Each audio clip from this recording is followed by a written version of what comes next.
வணக்கம்.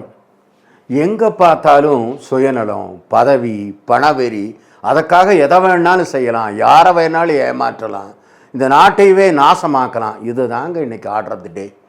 ஆனால் உங்களை மாதிரி என்னை மாதிரி மனசாட்சி உள்ளவர்கள், வருங்கால சந்ததியை பற்றி நினைப்பவர்கள், குடும்பம், உற்றார், உறவினர், சுற்றம், இவங்களை பற்றி நினைக்கிறவங்க நம்ம என்ன நினைக்கிறோங்கன்னா, இந்த நாடு ஒரு கல்வி அறிவுள்ள நாடாக இருக்கணும், அமைதி உள்ள நாடாக இருக்கணும், இளைஞர்கள் படிக்கணும், ஒழுக்க சீலர்களாக திகழணும், நாடு முன்னேறணும் அப்படின்னு நாம் நினைக்கிறோம்.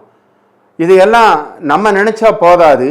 நம்ம ஒரு சிறுபான்மை மக்களே அந்த சுயநலவாதிகளுக்கும், பணவெறி பிடித்தவங்களுக்கும், பதவி வெறிச்சவங்களுக்கும் மீடியா இருக்குது, அவங்க சொன்னதையெல்லாம் கேட்க ஆள் இருக்கிறாங்க, சொல்லதை பரப்ப நிறையா சக்திகள் இருக்குது.